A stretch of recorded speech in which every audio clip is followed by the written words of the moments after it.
Good evening, and welcome to the Cure HHT webinar series. I'm Nicole Schaefer, Director of Professional and Medical Programs for Cure HHT, and I want to thank you for joining tonight's webinar, Anemia and Iron Deficiency in HHT. Just a few reminders. Tonight's webinar is being recorded and will be posted on our website. After the webinar, you will receive an email with a short survey. Your input is critical to the development of future webinars, so please take a few minutes to complete this for us. To help reduce background noise, everyone's phone or microphones are muted. You can ask questions throughout the webinar or during the question and answer period at the end by going into the gray panel on your screen and typing in your question. I will answer as many questions, or I will ask as many questions as time allows during the second half of the call. You will notice on the panel that there is a section for handouts. You can download these documents to your computer during the webinar, or they will also be available on our website with the recording. And we ask that you please keep your questions related to today's topic so that the answers benefit everyone on the call. Before we begin with the webinar, I would like to introduce tonight's speaker. Dr. Adrienne Hammill is Director of the Cincinnati HHT Center of Excellence. She is trained in pediatrics and hematology oncology and is particularly interested in bringing new and/or better medical therapy options to the treatment of vascular anomalies. I now pass tonight's program over to Dr. Hammill. Hello. Thank you to Nicole and to Cure HHT for letting me talk to you all tonight. I'm excited to talk about blood. I am a hematologist, so this is one of the things that's near and dear to my heart. So we'll get started, I think.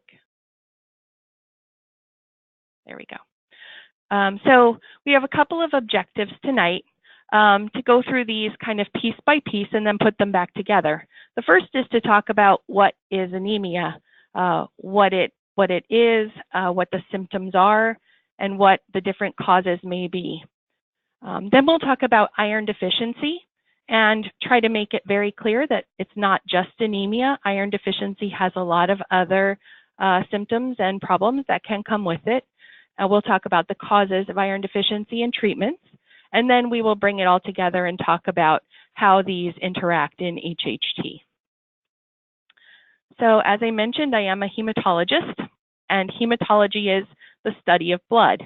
And so you all may think of blood here, a cut or a drip, or even a tube of blood at your doctor's office. But for me, blood is more like this. When we spin down that tube of blood, we can actually break blood into parts. We can see the liquid part of your blood and the cellular part of your blood, and we can break that out. We can look at the cells on a blood smear under a microscope like this. Here you can see white blood cells. These are the cells that fight infection. You can see a couple of platelets. These are the small microcells that help your blood to clot. And then you'll notice that in the background, we have a whole lot of cells that look fairly similar. And these are the red blood cells, and they're the stars of our discussion tonight. So normal red blood cells should be fairly similar in size and shape. As you see here, they're pretty round. They all have this center that we call the zone of central pallor, where it's pale in the middle, that kind of make them look like donuts. And that area should be about 1/3 of the area of the red blood cell. And red blood cells should be similar in size to the center of this kind of white blood cell called a lymphocyte. And you can see that they're approximately close in size. When we look at red blood cells in 3D, you'll actually see that they're more like a donut. We call it a biconcave disc. The donut hole isn't quite punched out there in the middle, and it's kind of squeezed. And this allows the red blood cell to be very deformable so that it can fit through all of the small blood vessels in your whole body as it has to deliver oxygen everywhere. So that's their main job, is to deliver oxygen. When red blood cells pass through your lungs, they actually pick up oxygen molecules, and those stick to something called hemoglobin, we'll talk about more. And then it's able to carry this oxygen stuck to the hemoglobin all the way till it gets to its destination in the far-off tissues where it releases oxygen. And in fact, it doesn't come back empty-handed. It actually helps carry back carbon dioxide back to your lungs. So these are very busy cells whose job is primarily to transport oxygen and carbon dioxide. And I am a pediatric hematologist, as Nicole said, so I think of things kind of like kids, and I love this cartoon made by a kid, where you see this poor, busy red blood cell running, doing a lot of busy work here, carrying some carbon dioxide back to the lungs, where he's going to pick up a fresh plate of oxygen and deliver it to these very hungry bones or muscles or other body tissues. And so the poor little red blood cells running back and forth to the lungs to deliver this and just working really hard. So you might think that this would be a thankless job, but actually red blood cells were built exactly for this. Red blood cells are full of a protein, a special protein called hemoglobin. And hemoglobin is made up of 4 chains you see here. All of us have alpha globin genes and beta globin genes, and there are 2 alphas and 2 betas that come together to make a hemoglobin. And each of these globin chains that you can see here actually has a little ringed molecule called heme, and each ringed molecule can bind to one little spot of iron there. And it's this iron that grabs onto the oxygen and allows it to go all through your body and carry those oxygen molecules. So looking back at our normal blood smear again, remembering that these were similar in size and shape, that the center is about 1/3 of the red blood cell, and that they should be of a certain size. Compare that to this. You can see that there's something definitely different about this blood smear. So this little inset here shows you what normal should have been. And when we look at this anemia smear, we see that, wow, they're more variable in size. You can see here, this one's kind of egg-shaped. This one's kind of oval. And that the centers are much more than 1/3 of the red blood cell. In fact, some of them have such big centers that they look more like rings. And they're actually smaller. There's not a nice lymphocyte on here to compare to, but they're actually smaller than the others. And these are classic signs of anemia.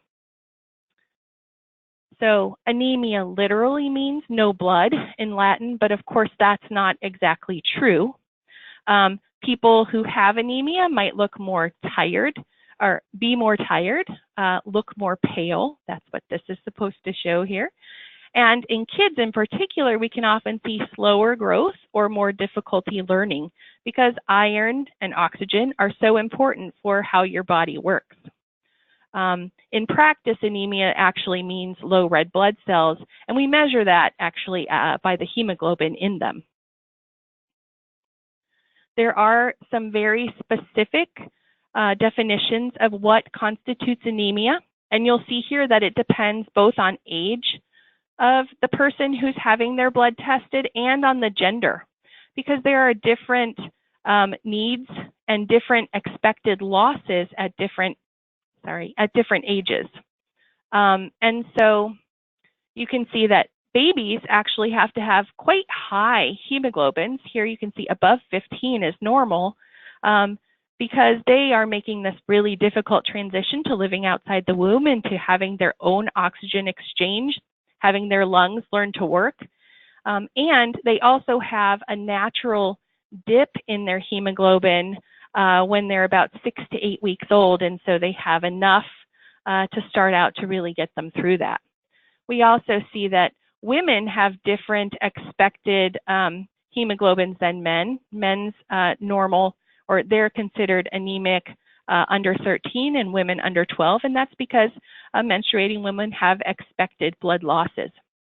And also pregnant women, it's known that a lot of their iron and their hemoglobin will be allotted to the fetus to grow and develop properly.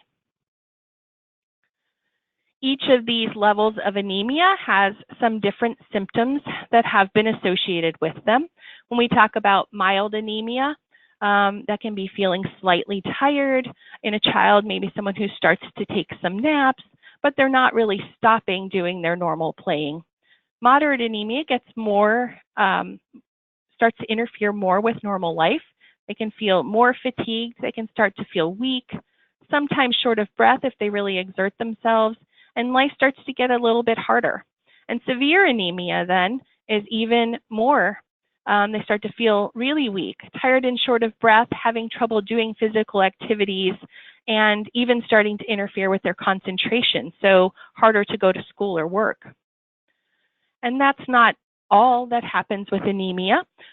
Here's a little diagram that shows you that anemia can affect pretty much any organ system, although not all of these occur in all types of anemia. For example, in the lungs, we talked about shortness of breath. There can be some changes in digestion. Muscle is really a common thing that happens. You can have muscle pain or even restless leg. Can be associated with iron deficiency anemia. Sometimes being very fatigued or even standing up quickly and feeling faint can happen. When your body has less hemoglobin to carry oxygen, your heart actually works harder, beats faster to deliver the same amount of oxygen to your body. And so that actually puts a lot of extra stress on your heart and can even lead to angina and heart attack. Spleen can be enlarged in certain types of anemia, not usually iron deficiency, and skin can be very pale, and in certain types of anemia can actually be yellow or jaundiced. There are some other things that happen when you have anemia and iron deficiency, including brittle nails. Kids in particular can get cravings when they're iron deficient to start eating inappropriate things. That's when kids can eat peeling paint or chalk or dirt. Adults might start chewing on ice cubes. There are some other things that can happen, trouble concentrating or learning, difficulty keeping up with peers. And when you think about these things, that's really what kids are supposed to be doing. So iron deficiency and anemia can really interfere with their development. So why do you become anemic? This is in general, not just in HHT. There are three main ways that people become anemic. One is that they're not making enough red blood cells. So the bone marrow is the factory for all of the blood cells in your body. And if that's not working right or doesn't have the supplies it needs, then it might not put them out at the right rate. You can also have increased destruction where the blood cells come out, but they don't live as long. And there can be multiple different things we'll touch on that can cause that. But then they might come out of circulation too quickly and leave you with lower numbers. Or you can have blood loss where the red blood cells are actually lost from this enclosed system of the body. So causes for decreased production, like we talked about, or I briefly mentioned, you can be missing building blocks. Iron's one of the important minerals, but there are also some other vitamins, B12 and folic acid, that can cause anemia when they're not present. The bone marrow can't make new blood cells in the absence of these building blocks. Sometimes, if you have other diseases, your body is just not concentrating on making new blood. It's trying to fight the disease. There are some medicines that we know interfere with how the bone marrow makes new cells, including chemotherapy, like for cancer, or some immunosuppressants. There are some primary bone marrow disorders where the bone marrow itself is not working, or it is full of something else, either fibrosis that's not leaving enough room for new red blood cells to be made, or filling up with something else, as in leukemia. Or chronic kidney disease can cause a decreased production because the kidneys are one of the things that your body uses to sense how many red blood cells you have. And when the kidneys aren't working well, they're not sending the right signals back to the bone marrow to tell them what to do. Increased destruction can happen in a number of ways. There can be inherited disorders, such as sickle cell anemia, where the hemoglobin is made incorrectly or has a mutation that causes it to act differently. Thalassemia, where some of the globin genes are out of balance, or spherocytosis is a disease where the red blood cell membranes aren't formed correctly and they pop very easily. There's some other reasons for red blood cells to be destroyed, including immune causes, where they get coated with antibody by mistake and taken out of circulation by the spleen. Or there can be mechanical reasons for red blood cells to be popped, including heart valves and other diseases like that actually cause stress to the surface of those cells. And finally, blood loss. We usually break that down into acute and chronic. Acute happens most commonly with trauma, accidents, or surgery.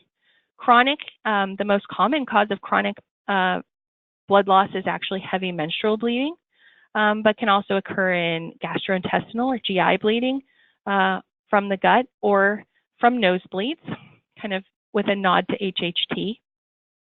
And these can happen both in situations, or they can happen to people with no underlying disease in the case of trauma or surgery. So you can have acute blood loss and anemia from surgery even if you have no underlying condition. But these are more common, particularly in the chronic type, if you have a difficulty clotting your blood and inherited disorders like hemophilia or von Willebrand's disease, or if you have abnormal blood vessels like an HHT. So specifically in HHT, how do we get here? How do we have anemia?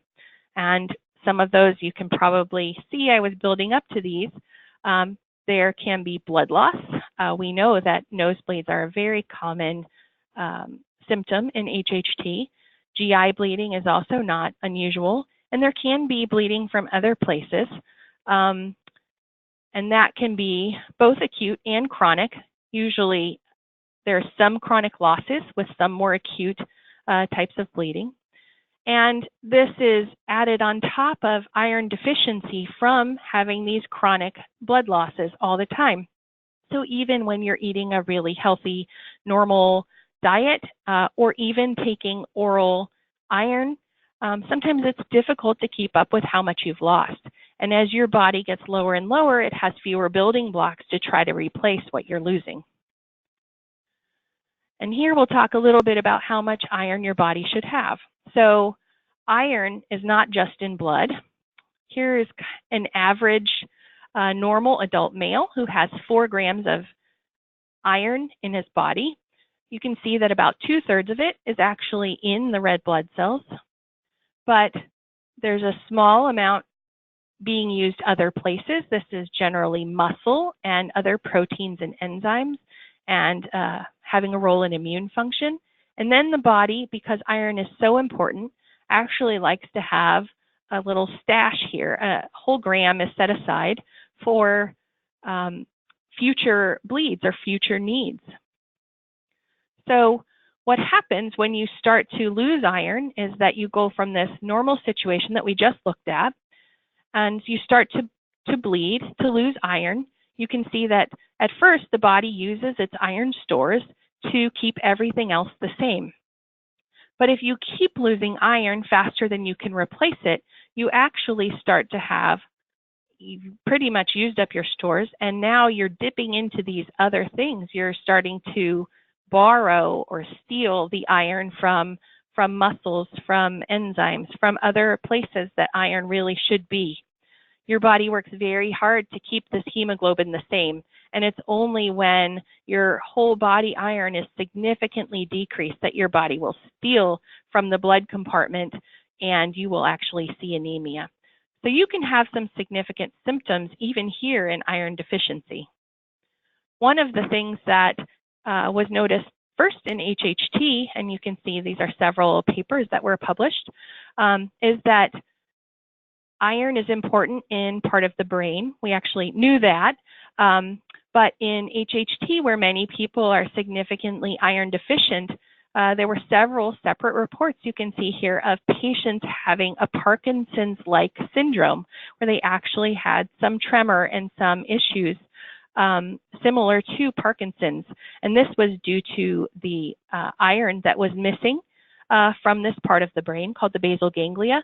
And in fact, the body being so working so hard to maintain things the same actually can mistakenly use another metal, manganese, and deposit it in this spot in the brain where iron should be, and this causes those symptoms.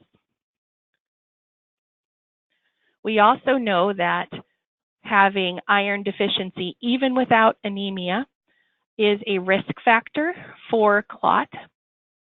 This has been reported both in HHT, where they see that certain things that indicate clot is more likely, this factor 8, was found to be elevated.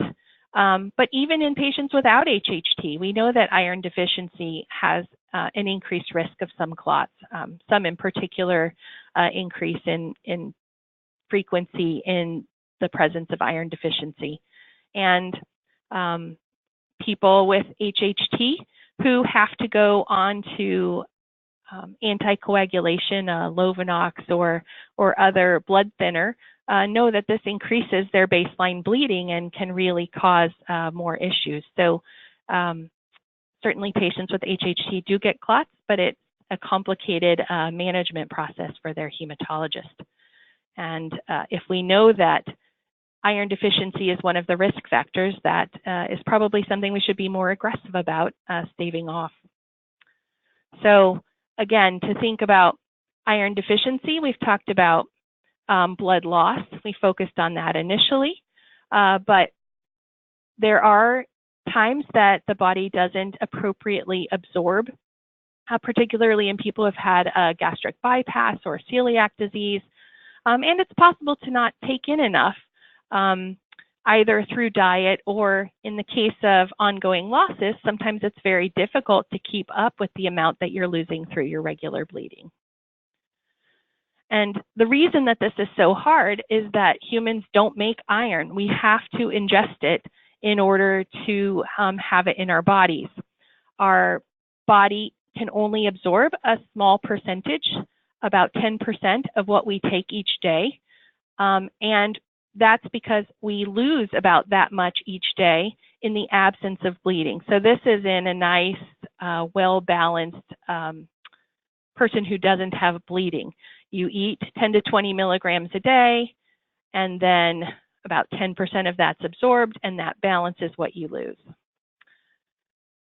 When you have low iron, your body is smart. It can actually become more efficient in absorbing it, but it does have its limits.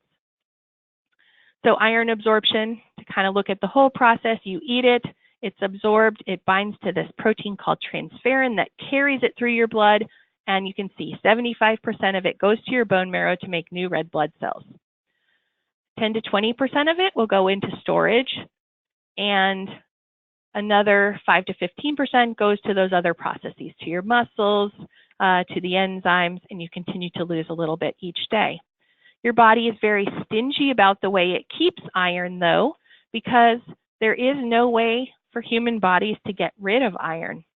In HHT, this usually isn't such an issue because there is some bleeding, but there are problems that can happen if you get too much storage, because too much storage in your liver and heart can cause trouble. As we talked about, this iron, when you eat it, is ingested in the first part of the small intestine. So if there's a problem there, you might have difficulty getting it in. After it goes through the transferrin and is delivered everywhere, it's stored as ferritin. So these are things that your hematologist can actually measure. When we're looking at diagnosing iron deficiency, we do look at that serum ferritin. It's a measure of how much stored iron you have. The problem with serum ferritin as a marker is that if you are infected or sick, sometimes that ferritin can be artificially increased into the normal range or even elevated. So in the absence of inflammation, it should be reliable, but we can be falsely reassured if there's something else going on. So a low ferritin is a true low, but a normal one could be reflecting something else going on in the body. So we usually use a few other things to look at to know that there is iron deficiency. One is that we can look at baby red blood cells called reticulocytes and see that they are coming out at a lower rate than expected for your hemoglobin. The rate of those coming out of your bone marrow should be increased if you have a low hemoglobin. We can also look at your serum iron, although this varies very quickly, even with an oral dose.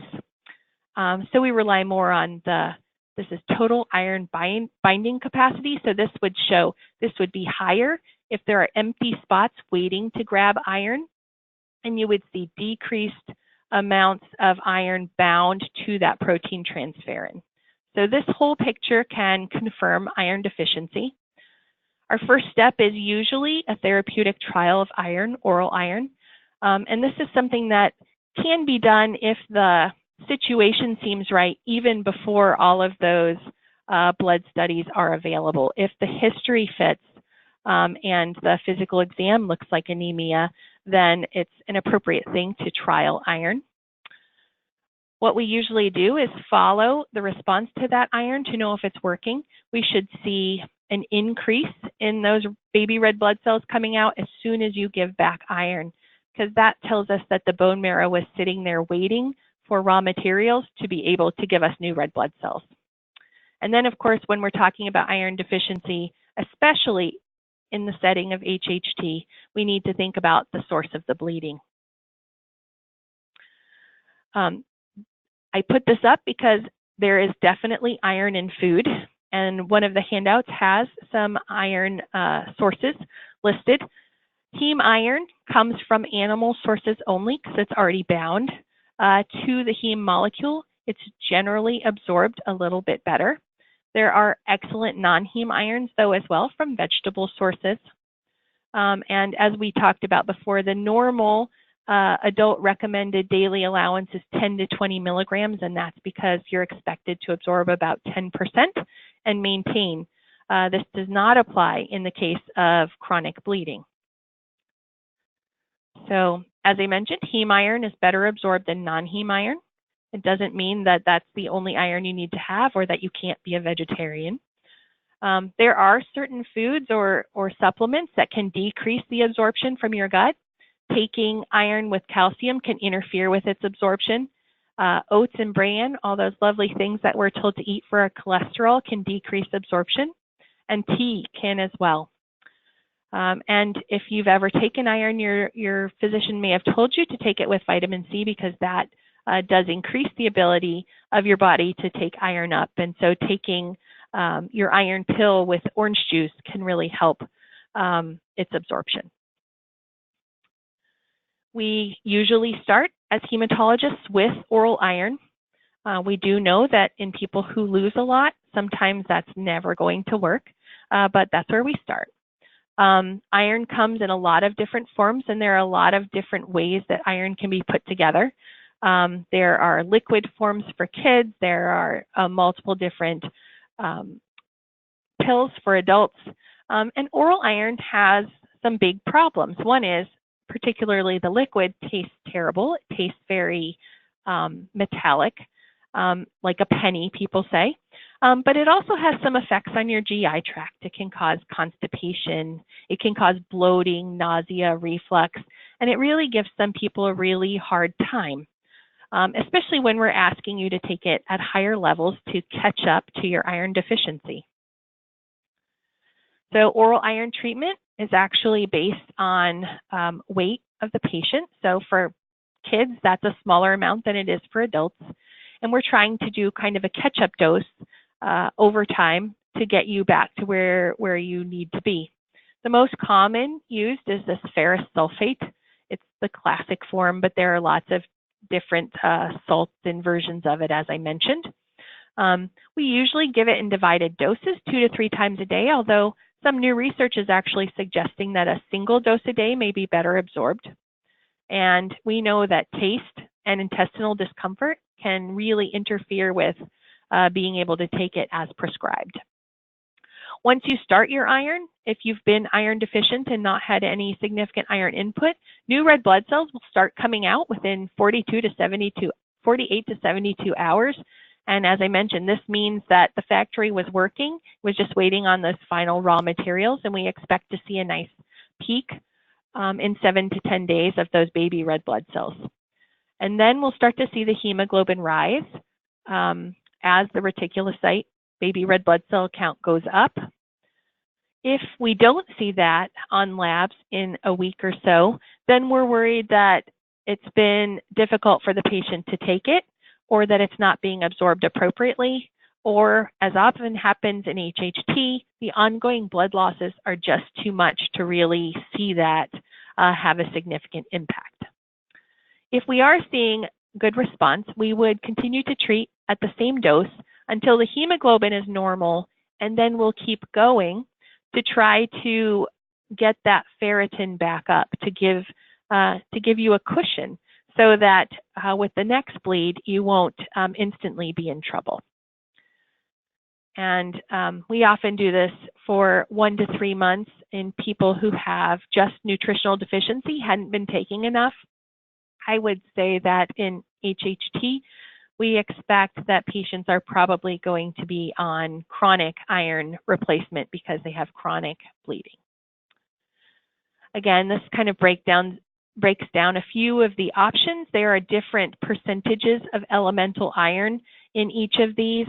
And you can see that when we dose it, we actually dose it on the elemental iron. So some of the milligrams may vary, but we're really trying to get to the elemental iron as a 3 milligram per kilogram per day. And some of these that are better tolerated, this Nova Ferrum is a newer iron for kids.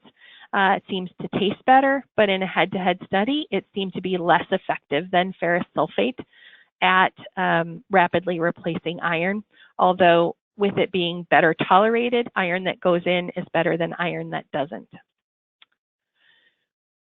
When we don't see a response to oral iron, we can think that either the patient's not taking it, again, because it's causing side effects, because it tastes terrible, because they ran out, whatever the case may be.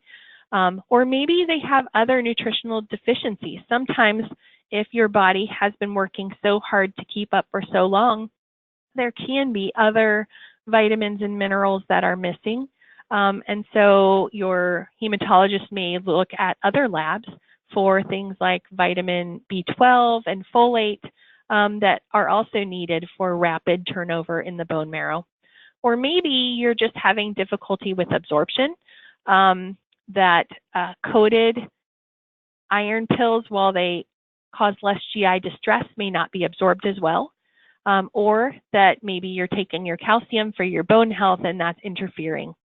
So we have to think about all of those things, but particularly in HHT, maybe there's just ongoing blood loss that's exceeding your ability to absorb more iron. So at some point we have to consider going on to IV iron if oral iron either isn't sufficient to keep up or isn't well tolerated. Especially if the GI absorption isn't working, if we know that there's been a surgery on the upper GI tract that's interfering with the absorption, if the bleeding continues to be excessive, if there's any kidney disease. We'll talk about that again in I think I have it on a later slide, but again, the kidneys are responsible for sending a signal to the bone marrow to rev up.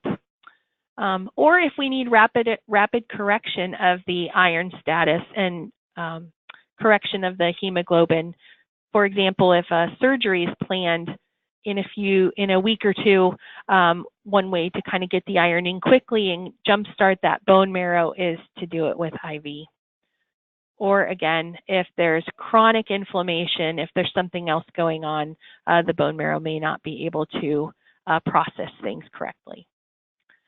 So IV iron is wonderful in that it doesn't have GI side effects. It doesn't matter if you've had a GI surgery before.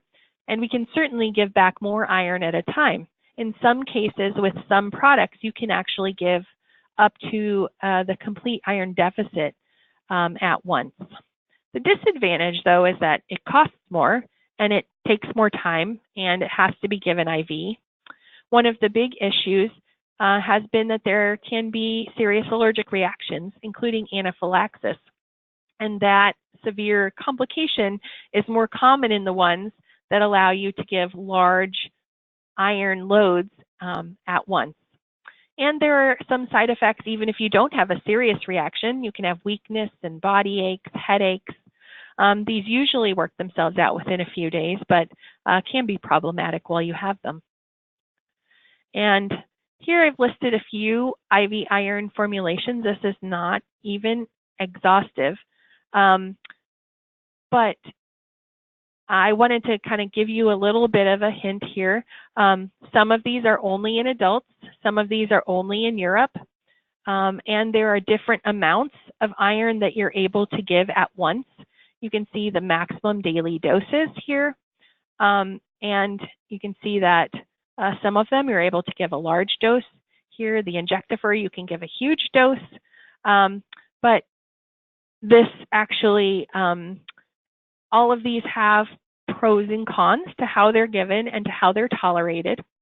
And I usually tell my patients that the one that you want your doctor to use is the one that your doctor is very comfortable with and knows how to counsel you about what will happen and how to make it go smoothly. So I don't think that there's anyone that's hands down the winner in the list of IV iron formulations. So looking at iron deficiency and anemia and HHT, it's very common in adults, not as common in children. It tends to develop gradually, so many adults don't realize that they're getting low. Again, because your body works so hard to maintain the hemoglobin, you can be significantly iron deficient before you're anemic. And as I mentioned in HHT, one of our issues is that oral iron is often inadequate to keep pace with ongoing blood losses.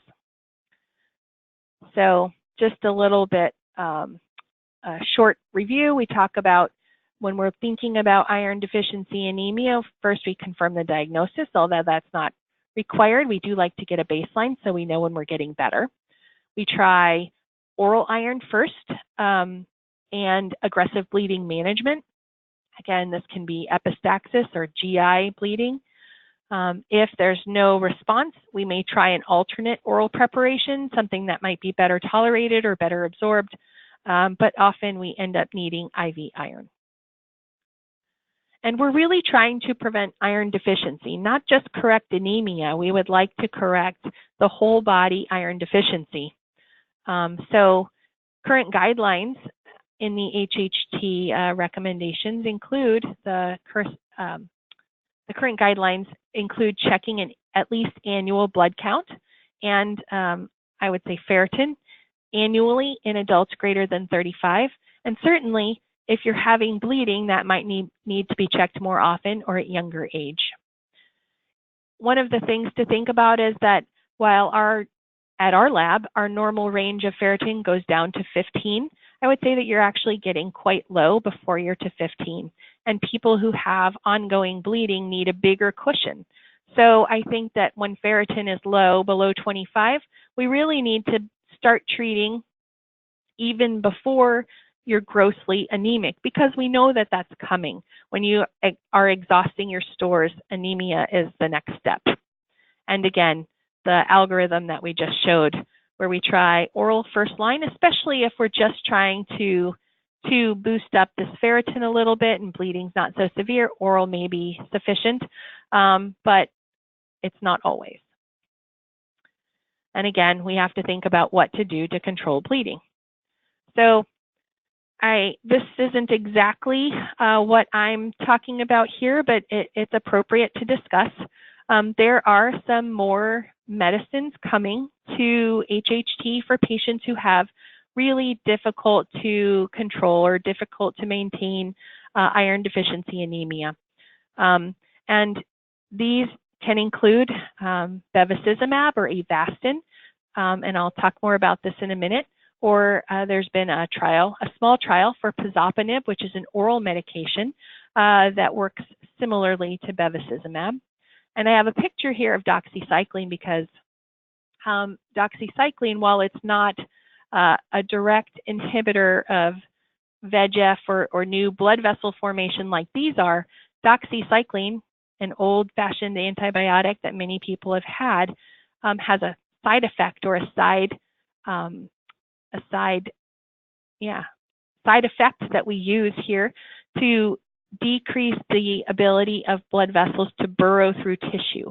So doxycycline is something called an MMP inhibitor. It does not let new blood vessels burrow through. It inhibits that enzyme that they need to do that. And so for some people, doxycycline can improve nosebleeds. There's not as much published on this, but that's certainly been tried in HHT. And here is more of the Avastin paper that I showed there by Dr. Iyer. And they actually put together criteria for when it's appropriate to use bevacizumab or Avastin for ongoing bleeding. And I talk about this as how many infusions are you needing for transfusion or for iron to keep up, how severe are your nosebleeds, or how much bleeding have you had. And this is basically a nice little outline for when you should consider going on to what we consider more of a disease controlling or disease modifying medication to hopefully decrease your need for so much support with iron. And I guess there's one more little thing I'll throw in. I have it out of order.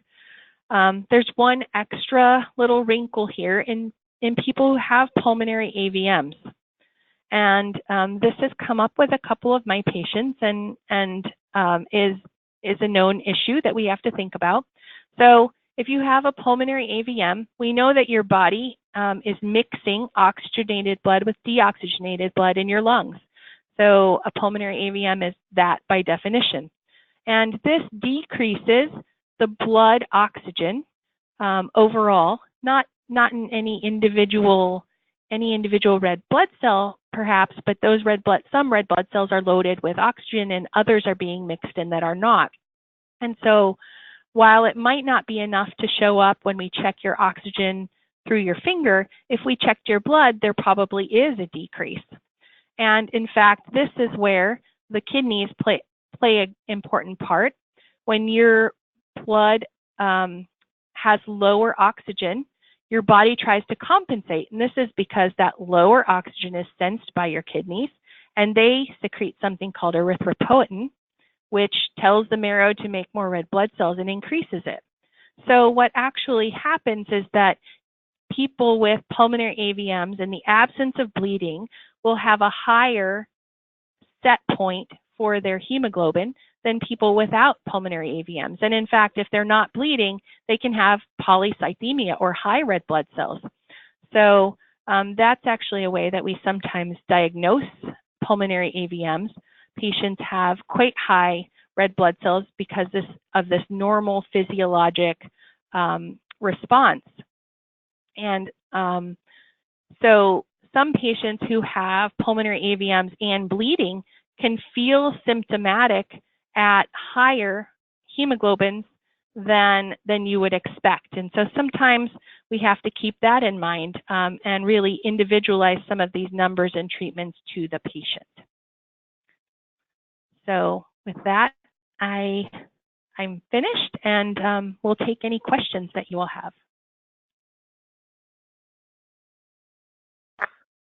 Great, Dr. Hammill. Thank you so much for that very informative and thorough overview of anemia and iron deficiency. We do have a couple of questions. The first one is relates to your list where it had blackstrap molasses, and this person says they didn't realize 1 tablespoon is equal to 1 cup of legumes. Is it a good idea to take molasses as a daily supplement that gives iron? So some people swear by that. Molasses can cause other side effects by itself. The sweetness can cause your gut to pull in a little bit more fluid and give you some diarrhea sometimes. But if it's tolerated by you and it's something you can take, then that is an option. Yeah. Great. The next person is asking, what happens if you have too much iron? So that is a rare problem in HHT, I'll say that. But too much iron can cause stress on the liver and the heart where it's deposited, and can actually start to interfere with liver or heart function because, as I mentioned, the body has no natural way to get rid of iron. So that's why we prefer the oral route if possible. We feel like it's very difficult for your body to get too much iron by taking it orally because it will just not absorb it if it doesn't need it. But when we give it IV iron, or when you get a blood transfusion, that's when the blood transfusions in particular are when people tend to get too much iron in their bodies. And it is something that people who've had a lot of transfusions can be monitored for, although if they're getting those transfusions for ongoing bleeding, it's unlikely to be a problem because your body will mobilize the transfusion iron and use it to make new ones. Okay, great. So the next question is 1,600 to 2,000 milligrams in-fed IV infusion considered too high a dosage? I am not good with specific iron doses. I have to admit right here that as a pediatric hematologist, very few of my patients require IV infusions, and I have an adult hematologist partner who helps me with a lot of this. But again, a lot of these the limits are weight-based, so if you're a larger person, that may well be in the appropriate range. Okay. And I would also recommend that if possible, each HHT center should have adult hematologists if they're a patient of record there, or if they haven't, they should definitely be in touch. The next question is, if you have advice for a very elderly patient, they're saying they're over 90, and it kind of ties into someone who's saying that they are actually getting iron infusions every 6 months or so, and wondering if they should take daily iron supplements as well, if their iron is still low.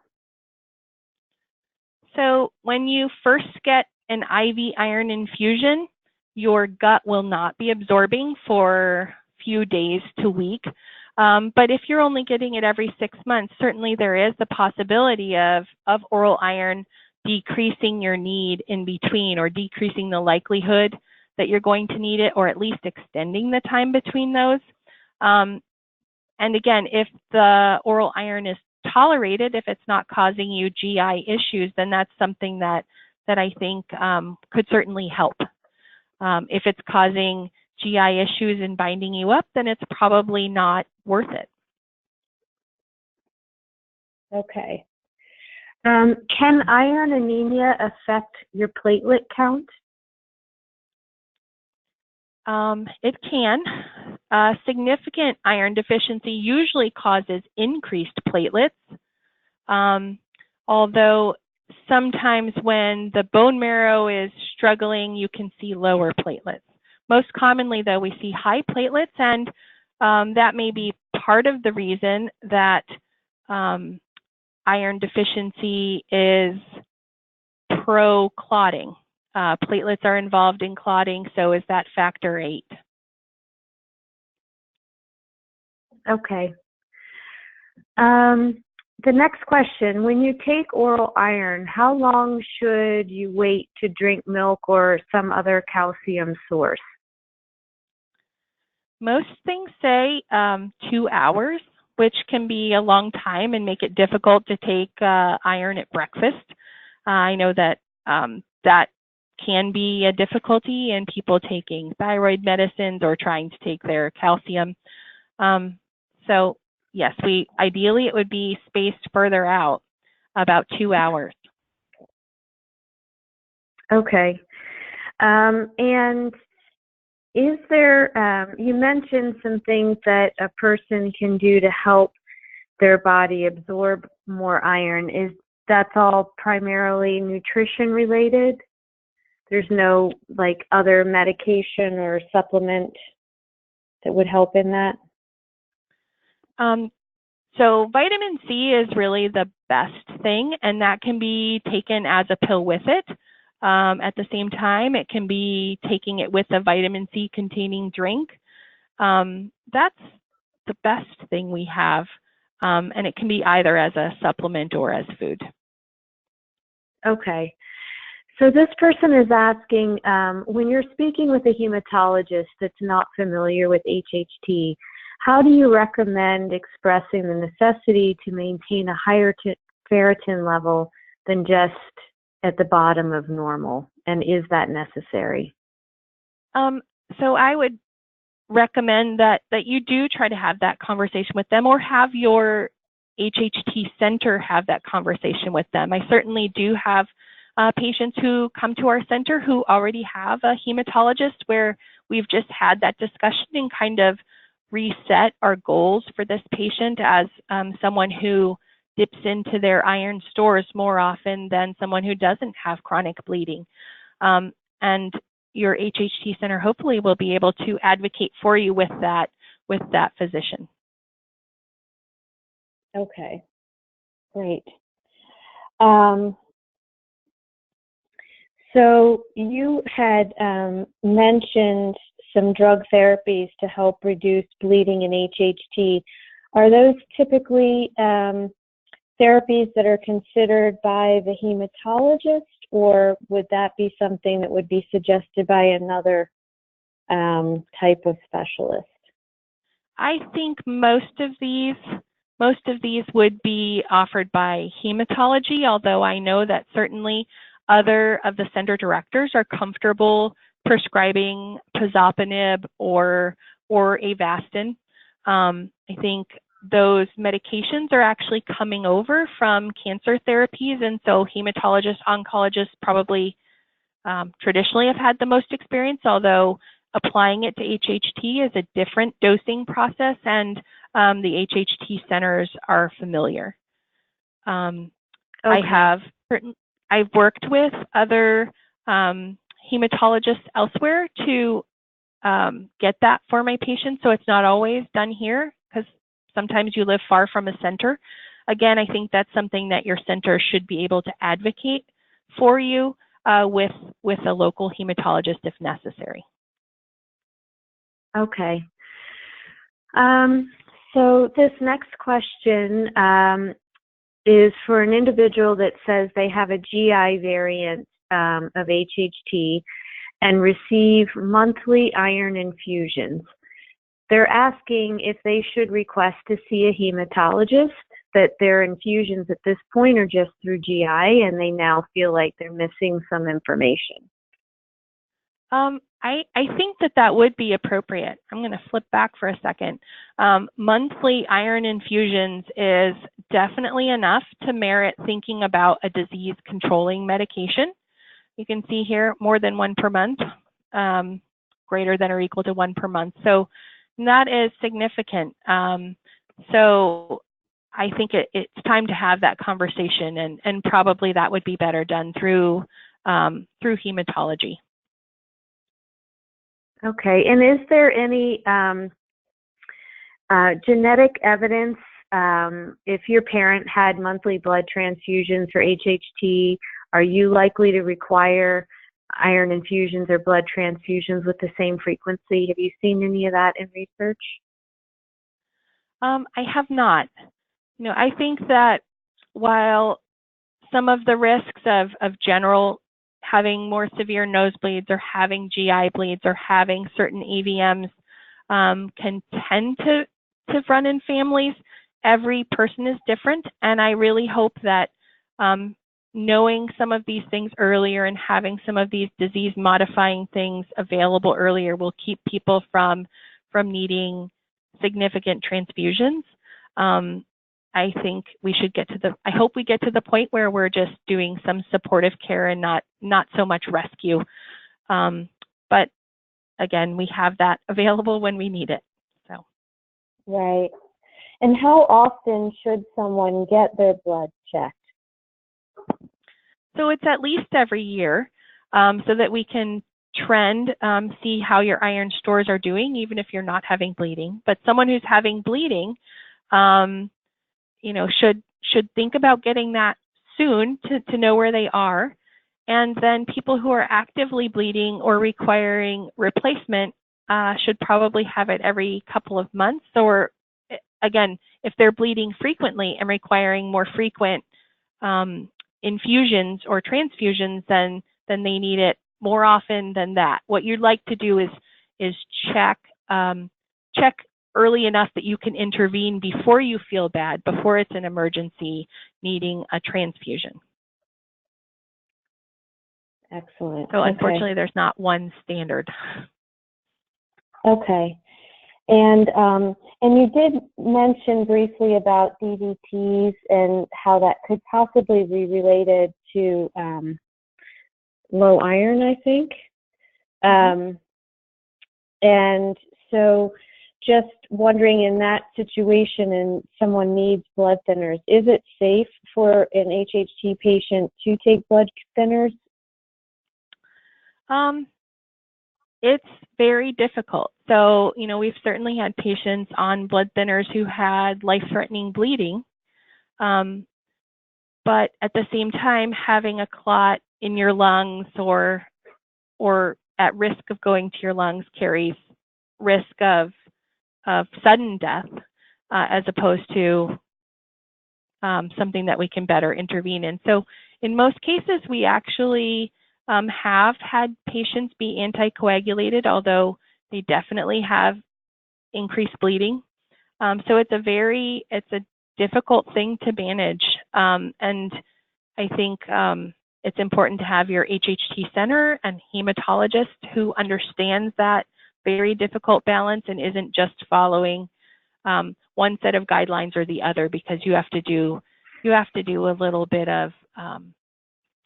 bit of work to kind of meet the recommendations for anticoagulation after a significant clot, particularly a pulmonary embolus, even more than a DVT, and balance that with the bleeding risk based on the patient's bleeding patterns.